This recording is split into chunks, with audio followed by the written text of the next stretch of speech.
Sila. Terima kasih Yang Berhormat Bagan.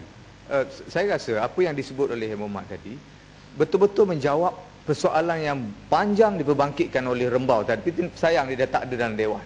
Yang kata pembaziran tadi, semua yang disebut oleh Yang Berhormat Bagan tu membayangkan pembaziran, perbelanjaan yang tak perlu. Sebab tu saya heran Yang Berhormat Bagan, Perdana Menteri sendiri pun janji tempoh 4 bulan diperlukan untuk mengemukakan laporan penyiasatan, kata isu penyelewengan dan rasuah dan ketirisan. Janji 4 bulan kata nak bentang dalam Dewan. Kes penyiasatan 3B, betul Yang Berhormat Bagan tentu ingat 3B yang dikatakan akan dibentang dalam Dewan, hasil siasatan di mana kerajaan beriria kononnya nak tutup kelemahan rasuah dan sebagainya. Tapi sampai sekarang hampas pun tak ada. Saya nak tanya Yang Berhormat Bagan, apa pandangan Yang Berhormat Bagan dalam belanjawan ni? Janji serupa juga katanya akan ditepati. Saya rasa diulang semula janji yang tidak mungkin ditepati sampai bila-bila. Saya nak tanya pandangan Bagan. Terima kasih.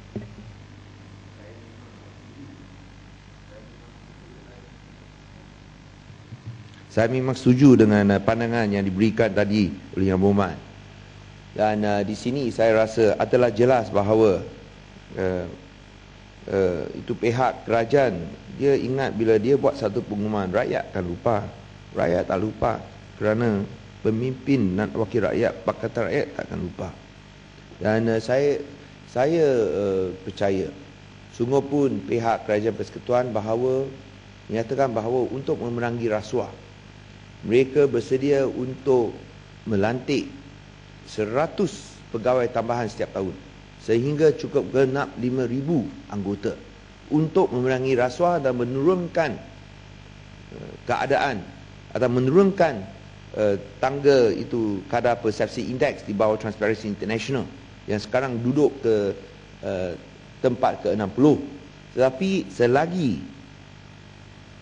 peristiwa seperti yang disebut tadi dan juga begitu banyak wang yang dibelanjakan tanpa sebarang accountability terus berlaku, saya rasa boleh lantik lebih 100 orang pegawai setiap tahun ataupun setiap bulan. Jangan cakap setiap tahun, setiap bulan saya rasa pun tidak berkesan. Dan di sini seperti yang saya nak berikan satu perbandingan, di dalam tahun 2012 Perdana Menteri menyatakan bahawa 85 kedai krim di semenanjung Malaysia akan ditubuhkan dengan peruntukan 40 juta ringgit, iaitu kira-kira untuk setiap buah kedai 470,000 ringgit. Itu pun kira mahal lah, 470,000 ringgit setiap buah kedai. Kita pun rasa mahal, buka kedai 470,000 ringgit. Tak apalah, tapi sekurang-kurangnya ada buka, kita tengok. Tapi sekarang 57 kedai krim untuk peruntukan 386 juta ringgit. Bermakna setiap kedai 6.7 juta ringgit. Ini kedai apa? Adakah kedai di mana akan ditawarkan barang-barang mewah? Saya rasa ini lari daripada tujuan utama krim ditubuhkan. Dan kalau kita berbanding setiap buah kedai 6.7 juta ringgit berbanding dengan 470,000 ringgit di semenanjung Malaysia, satu peningkatan 15 kali ganda. Saya harap bahawa pihak berkenan bolehlah memberikan penjelasan. Kerana kalau ini tidak dijelaskan dengan betul, kita bimbang mungkin wang sedemikian akan diselewengkan untuk tujuan yang tidak diingini. Ini saya rasa boleh menimbulkan banyak pertanyaan. Bukan seperti yang Berhormat Ingat sebut tadi, tapi lebih teruk sekarang apa yang disebut tadi tak diselesaikan, tak ditangani. Sekarang jadi lebih teruk, 15 kali ganda. Ini yang saya tak faham. Adakah ini sebenarnya untuk membantu rakyat ataupun membantu kroni-kroni saja? Yang keenam, di mana kroni dapat manfaat ialah peruntukan 300 juta ringgit untuk penguasaan pengurusan sisa pembejat. Jelas ini hanya memanfaatkan syarikat-syarikat kronis seperti Alam Flora, Southern Waste Management, idaman, dan apabila perkhidmatan mereka kurang memuaskan seperti yang berlaku di Kedah, kita ada dengar banyak aduan dibuat di negeri Kedah, dan tidak sebarang tindakan boleh diambil oleh kerajaan negeri kerana kesemuanya di bawah kuasa Kerajaan Persekutuan. Dan oleh sebab itulah Pulau Pinang dan Negeri Selangor bimbang tentang prestasi itu syarikat-syarikat tersebut. Itulah sebabnya Pulau Pinang dan Selangor telah membuat keputusan untuk menguruskan pengutipan sampah dan juga kerja-kerja yang berkaitan. Dan saya difahamkan Perak pun tidak bersetuju kerana bimbang tentang masalah yang sama. Itu kerana mereka takut nanti hilang kuasa di Perak. Tapi kalau BN terus menang di Perak, saya rasa mereka pun akan terimalah. Ini yang keenam. Yang ketujuh, yang terakhir ni, saya rasa itulah yang paling besar. Saya rasa BRIM adalah sesuatu usaha yang baik untuk membantu golongan miskin, sekiranya ia benar-benar ikhlas. Sekiranya ia benar-benar ikhlas. Dan kalau ia ikhlas, saya ingin meminta Yang Maha Berhormat Perdana Menteri, berikan BRIM setiap tahun. Janganlah hanya diikat dengan musim pilihan raya saja. Awal tahun ini bagi untuk pilihan raya, tahun depan bulan Januari bagi juga kerana menjelang pilihan raya yang akan datang. Kalau benar-benar ikhlas, saya harap bolehlah bagi setiap tahun untuk menunjukkan komitmen kepada golongan yang berpendapatan rendah. Dan saya harap juga bahawa prosedur yang dikenakan bolehlah disemak semula supaya tidak berlaku sebarang penyelewengan. Dan saya sebut perkara ini kerana kita ada baca surat khabar, ada seorang datuk daripada negeri Pahang, Datuk MCA. Saya tak mahu sebut nama dia, semua tahu nama dia lah. Tapi saya tak mahu sebut nama dia. Mungkin Yang Berhormat Indra Kayangan tahu. Sorry, Indra Mahkota tahu. Indra Kayangan pergi polis lagi, baru balik polis.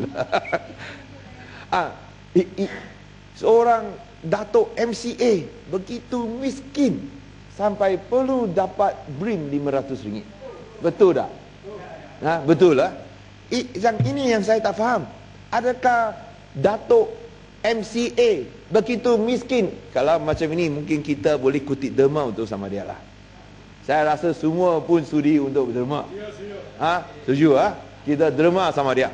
Tapi adakah dia begitu miskin sampai dia layak untuk dapat BRIM RM500? Sila. Terima kasih Muhammad Pagan. Saya tahu cerita ni, tapi ada satu cerita lain. Dia ni yang tukang bagi voucher BRIM. Wife dia ada beg tangan yang mahal-mahal, harga RM20,000 satu, ada koleksi 20 buah beg. Ini yang perbandingan antara seorang yang miskin dengan yang terlebih-lebih kaya. Yang ini kita tahu Yang Berhormat, apabila pencuri masuk rumah dia, dia pergi buat laporan polis, dia beritahu barang-barang yang hilang dan disiarkan oleh akhbar. Ini perbandingan antara pemimpin MCA di negeri Pahang yang Berhormat sebut tadi. Ada dua karakter yang sangat berbeza. Satu yang miskin, satu yang terlebih kaya. Yang Berhormat, terima kasih. Lihat, yang miskin dan yang teramat kaya sama-sama pun boleh terima RM500. So adakah ini sesuatu sistem Barisan Nasional yang berjiwa rakyat, di mana bila dia nak bantu orang yang miskin, yang kaya pun boleh dapat manfaat? So saya rasa itu yang hendak dibetulkan oleh pihak Pakatan Rakyat.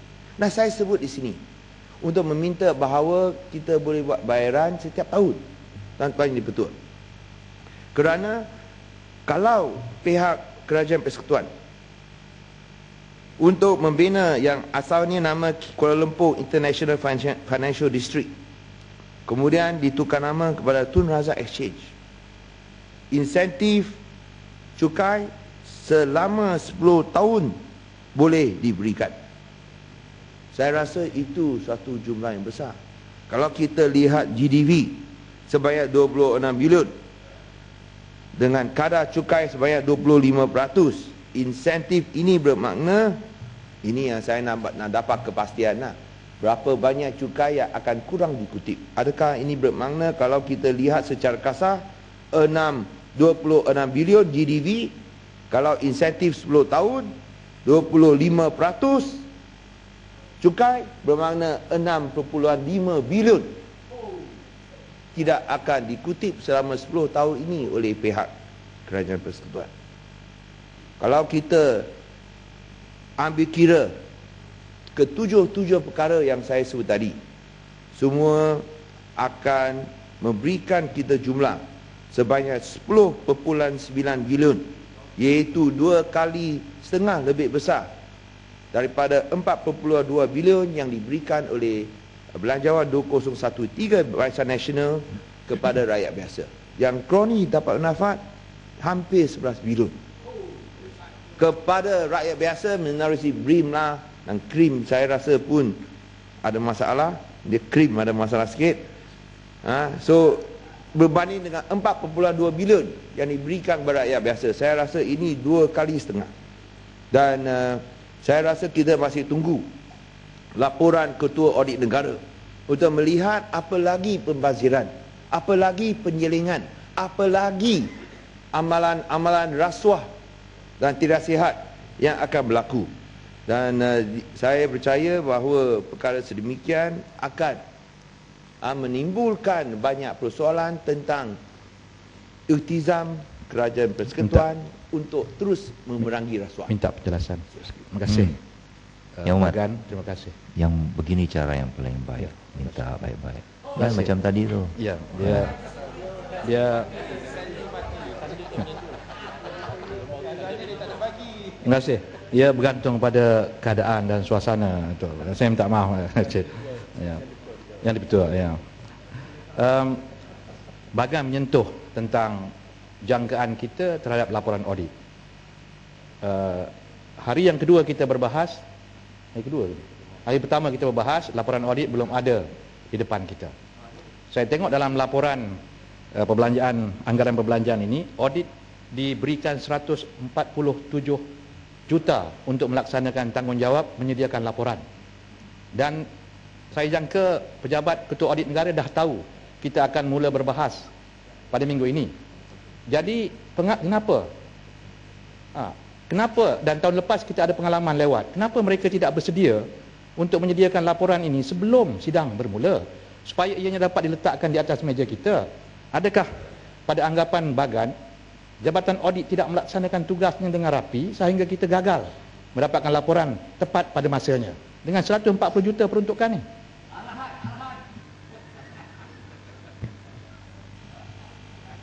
Tadi Tuan betul. Saya rasa tanggapan ini mungkin akan diberikan, tetapi sebenarnya pihak Ketua Audit Negara telah siap laporannya.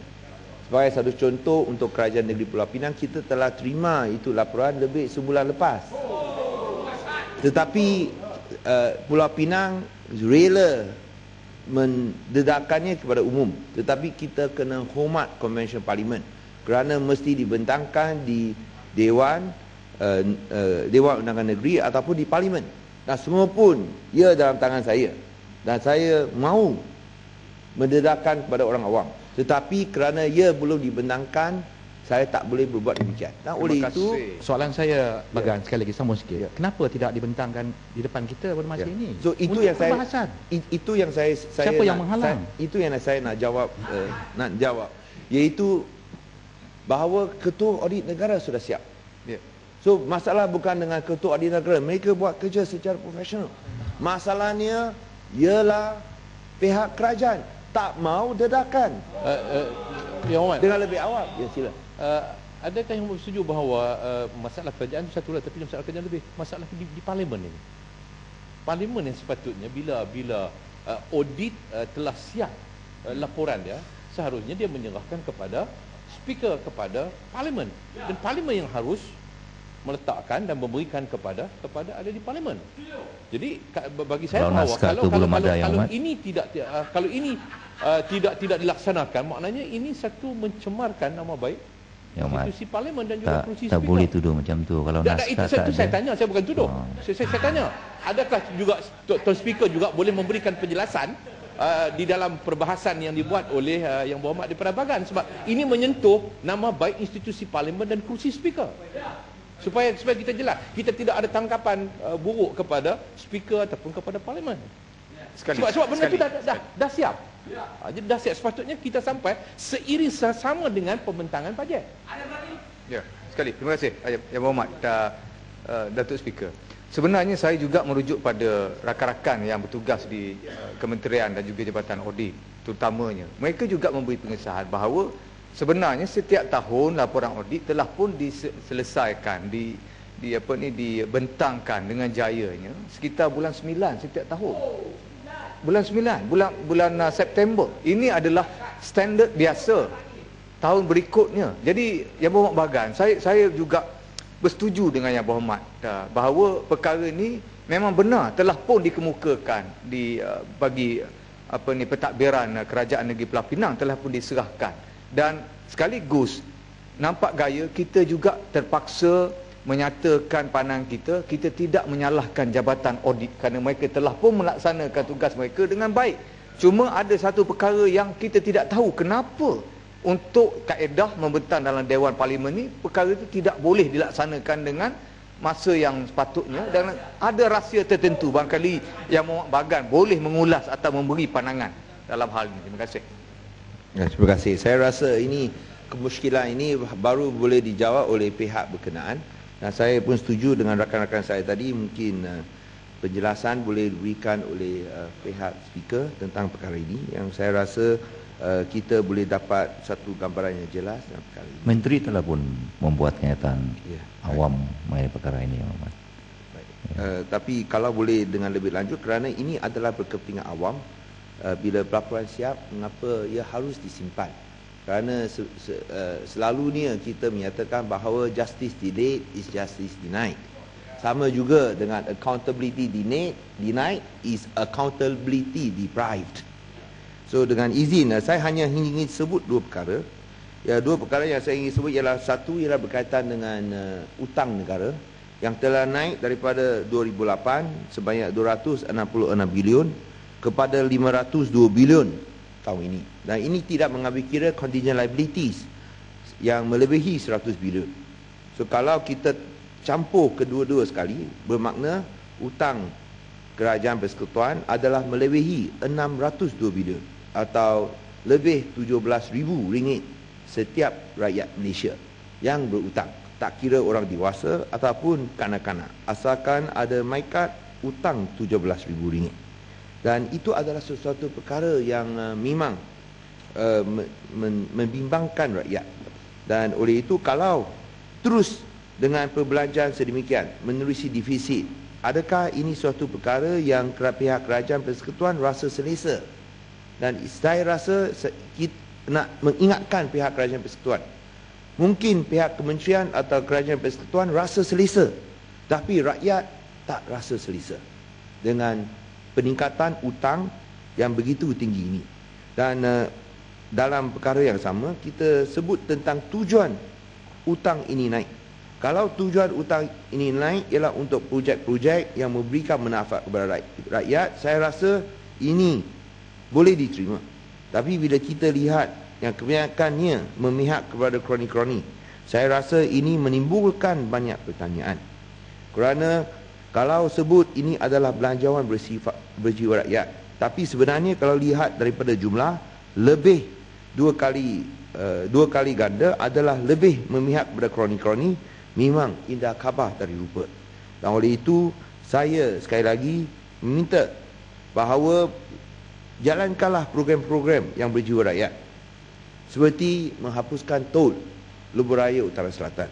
Ia tidak akan membebankan mana-mana pihak, tidak akan membebankan pihak rakyat dan juga Bursa Malaysia. Kerana baru didengar bahawa kalau hapuskan tol Lebuh Raya Utara Selatan, Bursa Malaysia mungkin akan runtuh kerana ia melibatkan syarikat yang disenaraikan dalam Bursa Malaysia. Saya tak faham macam mana PLAS Kalau hapuskan tol PLAS ada kaitan dengan perusahaan Malaysia, kerana PLAS sekarang bukanlah disenaraikan dalam perusahaan Malaysia lagi. Dengan izin is already taken private. Dia telah pun diswastakan. So kalau dia bankrupt pun, bukan cakap dia bankrupt lah, tapi sekiranya dia bankrupt pun tak ada kesan langsung ke atas perusahaan Malaysia kerana sudah delisted. So oleh sebab itu saya harap tolong berikan gambaran yang betul. Kalau tol dihapuskan sepanjang lebuh raya utara selatan, ia tidak ada kesan ke atas perusahaan Malaysia, mungkin ada kesan ke atas PLAS, tapi pasti ia ada satu plus point untuk 28 juta rakyat Malaysia. Sekali lagi saya ucapkan terima kasih kepada Tuan Yang Ketua, dan kita harap bahawa marilah kita pastikan bajet berjiwa rakyat hanya boleh dilaksanakan menerusi pakatan rakyat. Sekian, terima kasih.